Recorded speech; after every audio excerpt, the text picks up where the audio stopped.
Hello, ladies and gentlemen, and welcome to my Halloween digest. Yes, it's cop-out content while I make the mainline videos.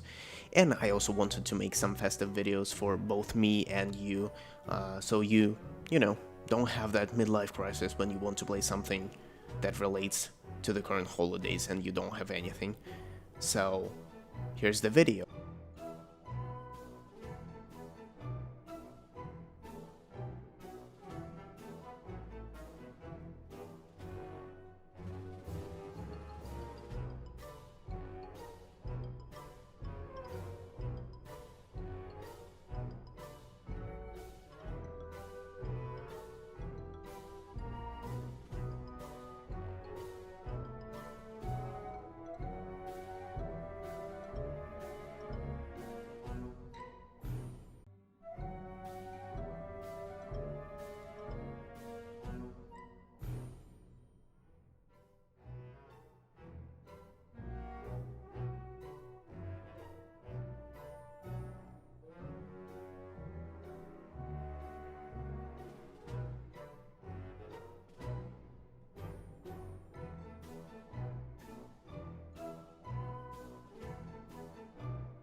Me skimping out on my Halloween decorations aside, today we're looking at two games, well, two demos, because again I haven't found anything other than those, and I'm also stealing Pyrocynical's content, and at the end I'll just give you my own general recommendations of mainly multiplayer games that just have good Halloween content.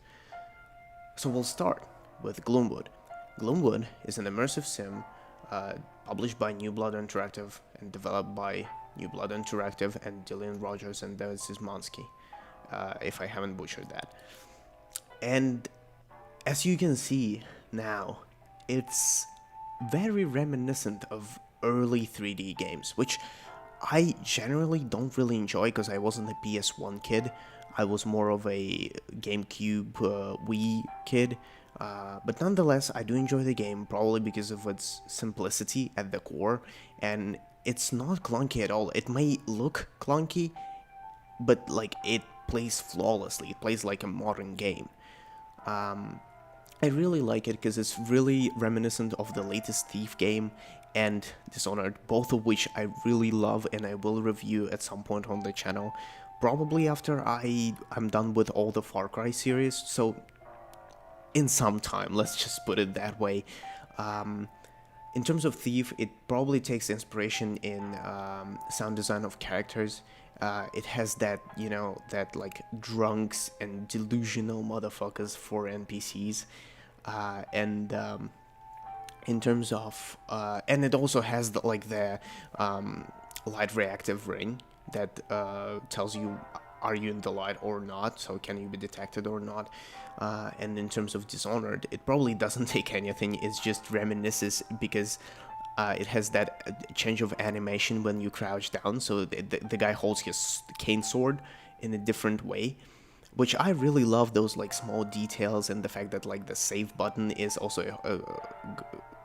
what is it called, a fucking record player? I don't know what it's called in English. And The game is simple as hell, and it's really bare bones. So, some of you who have problems with games without minimaps and like quest markers will probably have problems with it, although the locations in the game are really simple and you will not be lost. It's just be cautious of that. You also don't have any like detect markers, so you'll just find out that you've been detected by the voice lines and the color change in the guy's vision. It's generally a very good game. I really love it. It's just a shame that we'll probably never see the end of development because it took them like what 9 years to develop this. It's just a demo that can be played through in a couple of hours. So I know that like a lot of indie developers develop their games on and off time and they have a job and like actual life. But it's just a shame that games like this take so long to develop.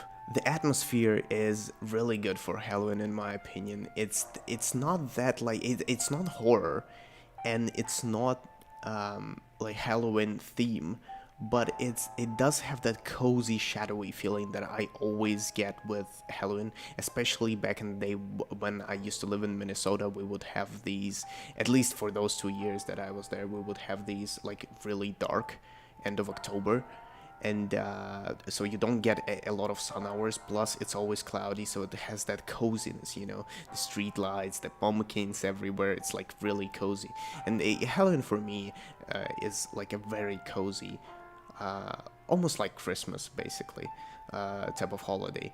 So I think this game achieves this basically perfect. The only game that achieved that better is probably Call of Cthulhu and the latest Thief, which are drastically different games, but for some reason they both give me this like cozy, shadowy, sitting in the dark feeling.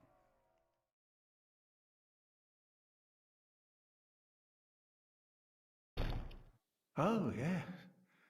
Pale blood. Well, you've come to the right place. Yarnum is the home of blood ministration. You need only unravel its mystery. But where's an outsider like yourself to begin? Easy, with a bit of Yarnum blood of your own. But first, you'll need a contract. The second game is also a demo, which is Bloodborne PSX by Lilith Walter. I'm pretty much they, because I don't really know if it's him or her. I'm pretty sure they are the only developer, and it's what we call demake, I guess. It's a Bloodborne in PS1 art style, and again we have a lot of PS1 games this time. I like it. I liked the original Bloodborne too. With all its issues, for those of you who haven't played Bloodborne, the main issue of Bloodborne is frame timing, basically. I, along with a lot of my friends and people online, have issues with placing blocks in the game because the frame timing at 30 FPS is horrendous and you don't have enough time to telegraph an attack and put a block up. I know it's not an issue that everyone experiences, but it's in a game, and what's really funny, if you buy or if you hack your PS4, you can run the game at 60 FPS, which kind of fixes the issue. It's still there, but it's much easier to play the game, which is one of the reasons why I want to buy a PS4. It's just a shame we don't get a remake of Bloodborne, probably ever, because as much as I was able to find info on this, From Software is really busy doing their Elden Ring shit, the patches and stuff, which is, the Elden Ring is a majestic game, but like I would have loved the Bloodborne remake, brother. But they also have a long-ass contract with Sony, I believe. That's the main issue. So we probably never gonna get a Bloodborne port to PC, and if we ever get one, it's probably gonna be shit, like all the other like ports from consoles. It's just a shame because the only two games that I was hyped about on the previous gen was Ghost of Tsushima and Bloodborne, like really hyped. I mean, there were a lot of games that I was like moderately hyped about, but those were the two exclusives that I was really hyped about. And I loved Bloodborne. I played it on release. And I never played Ghost of Tsushima because by the time it came out, I already sold my PS4. So I'm planning to buy a PS4 Pro hacked or like with a 9.0 of firmware to hack it myself and play those two games and generally play some console stuff because it plays better on PS4 anyway. But with all of that out of the way, it's different. It's not like original Bloodborne, obviously visually it's not, but it's also not mechanically. I take this with a grain of salt because I played the original Bloodborne a long time ago, but the movement doesn't feel the same. Weirdly enough, it doesn't feel as clunky as it was in the original. The game is not fully demaked yet, it's also a demo, but unlike Gloomwood, which you can buy on Steam, here's the price in my Steam, which is Ukrainian hryvnia, and here's the price in USD. Unlike Gloomwood, you can actually get this demo for free on itch.io, which is a great plus in my book, because I don't think people should pay for demos, basically. They should try out your games for free. It's a tough game. I haven't beat it to the end, I'll be honest, while I'm recording this video, because I kinda am out of schedule. I had a project, I developed it, and I kinda procrastinated too, so this video is kinda late, and I'm recording it in the middle of playing those two games. I've completed Gloomwood, but I'm still completing Bloodborne PSX. I will complete it at some point, and whenever the community tab unblocks on my channel, you should subscribe if you want that. I will let you in community tab know if I will have community tab by that time. But you also should play this one, and I would vouch that you should play this one more than you should Gloomwood, because again, Gloomwood is paid, so it's your choice to spend money on a demo or not, but this one is free, you don't lose anything. It's also incredibly unique, because it's not an original game, it's a demake of an original game, but from what I've gathered, it's like a totally different engine, and like everything, it's like basically reverse engineered Bloodborne, but like in PS1 graphics, which is incredibly unique, and like you should probably, in my opinion, even give some credit to the author. I'm not saying money, but just like give support and shit. So really good project, loved it too. And in terms of the general theme of the game, it also gives that Halloween-ish vibe, because dark Victorian games always gave me also this like dark cozy feeling that I talked with Gloomwood about.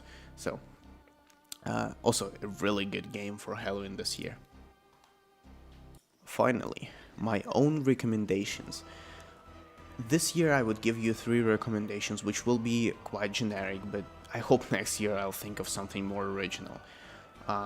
The first 2 are obviously Team Fortress and Overwatch. Team Fortress has probably the best Halloween content in a multiplayer shooter. It has unique regimes with Marasmus and 2 other guys. It has unique items.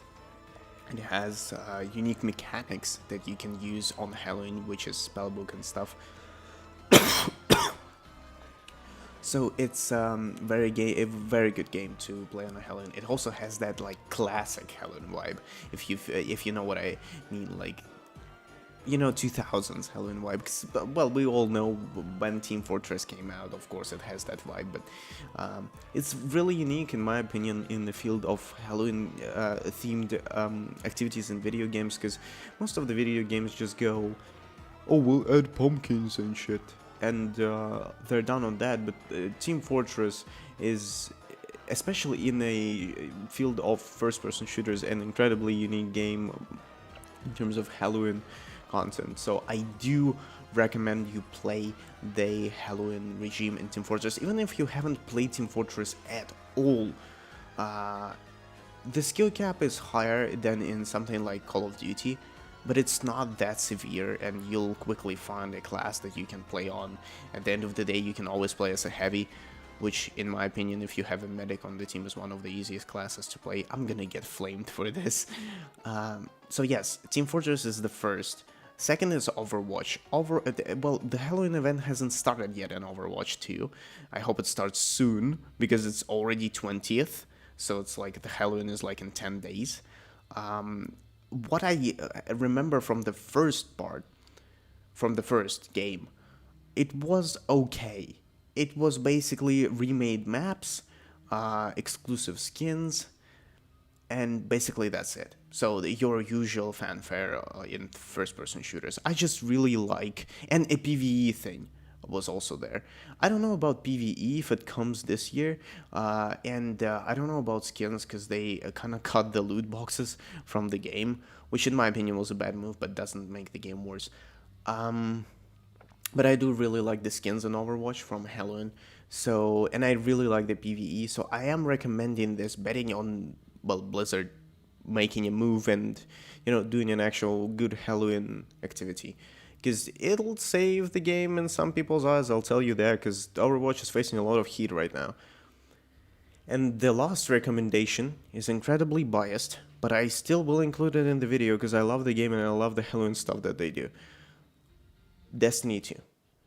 It's a free game, you don't lose anything if you play it, and I'm pretty sure Festival of the Lost, which is a Halloween activity in Destiny, is available for everyone. I'm pretty sure, I can be mistaken on that, I'll check, but I'm pretty sure it's available for everyone, and it's different. It's different than anything else because it's heavily tied into the setting of Destiny, and it's not like conventional Halloween, but it just strikes somewhere close to home, I guess, because I play so much Destiny, and it's just something that I've done every year, and it's just like warm memories of all those previous years, plus this year, you know.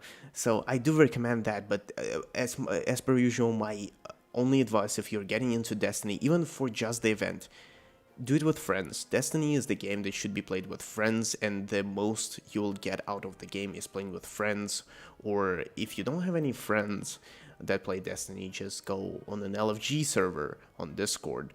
The community is quite welcoming in Destiny, I would say. It's certainly not the best one, but it's not the worst one either. So play that too. With all of my this year's recommendations out of the way, go and celebrate. The most important thing is go and celebrate with your close ones. Don't spend the actual Halloween playing Halloween games. Play it for the month of October and the beginning of November, but spend it with your relatives, close ones. I'm out. Gonna record the Far Cry video now.